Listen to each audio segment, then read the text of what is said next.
My name is Marita Lamb. I am a 2008 Rangel Fellow from Philadelphia, Pennsylvania. I graduated from Spelman College for undergrad, and I attended Georgetown University for my graduate studies in their School of Public Policy.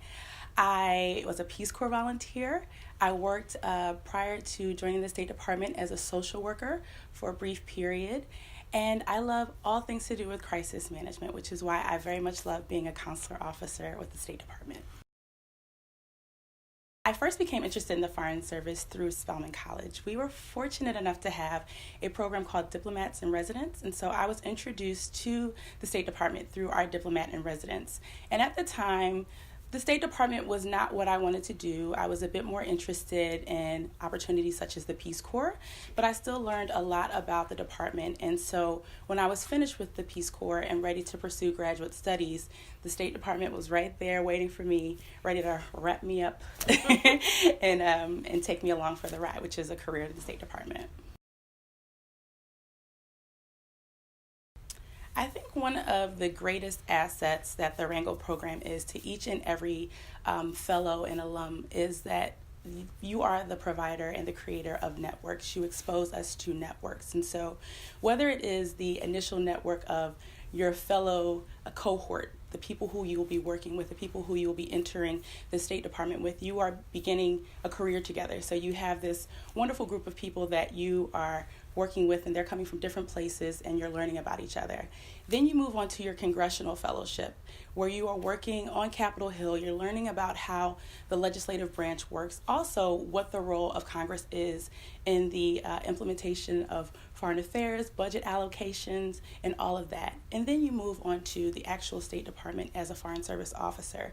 And because that's your career, that network obviously is one that is very important as well. So the fact that the Rangel program is providing you access and exposure to all of these networks is very crucial to your ability to succeed in the State Department, because you have that much more knowledge and are able to understand the nuance, that much more of the importance of your work and all of the intricacies as well.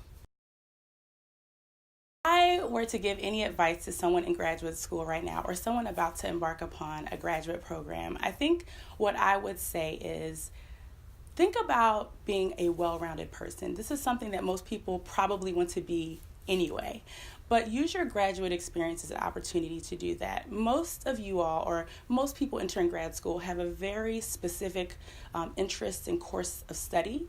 However, when you have opportunities to branch outside of that course study in those very specific areas of interest, I would encourage you to do that, because one of the very interesting things about the State Department is you have so many people here from so many different parts of the world and so many different backgrounds, and you're interacting with people internationally with that same diversity and experience. And so as much as you can learn about different things, the better and the more informed you'll be and be able to engage others that you interact with. In 2009, I traveled down to Guatemala City to work in the public affairs section, and I had a wonderful experience. One of the reasons why I selected that opportunity is because as a returned Peace Corps volunteer, I very much had a handle on Spanish, but it was informal Spanish from a village. And one of the things I knew that I wanted to do was formalize my Spanish. And so this was an opportunity to do so through my internship. So because I had a handle on the language and was able to able to improve while there, the internship was a great opportunity for me to practice using a language while also being in an embassy environment and doing some really fun things. And so for me, staying, I guess, closer to my comfort zone with the language that I already knew was a great opportunity, because I was able to improve and enhance it in a professional environment. Foreign Service. I have done 4 tours, and I'm currently on my 4th tour.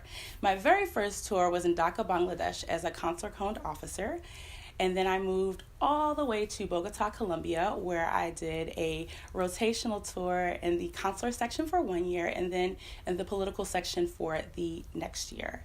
I then came back to Washington, D.C., where I served as a watch officer in the Operations Center, which is more or less the nucleus of the State Department, a very cool place.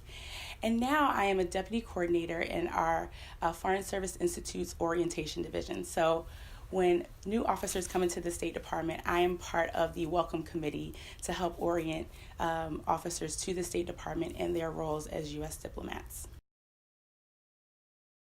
So something that has been very impactful to me, and as far as my work is concerned, occurred during my very first tour in Dhaka, Bangladesh. In Dhaka, Bangladesh, there is a situation that occurs quite frequently, unfortunately, of forced marriages. And this is when generally women are brought back to Bangladesh and more or less forced to stay in the country, oftentimes by force, and then married off to someone. So I was contacted at about 2 o'clock in the morning by someone who was trying to escape imprisonment in the home of their grandmother. And so as a consular officer and working with my resources, both in country but also with my colleagues in Washington, D.C., I was able to help her execute a plan of escape, but then also repatriate her or get her back to the United States. And for me, that was a moment when I truly understood how much the U.S. means when they say we are protecting American citizens overseas. And because that is what I am all about, that is one of the memories that I hold dearest to me when I think about my work.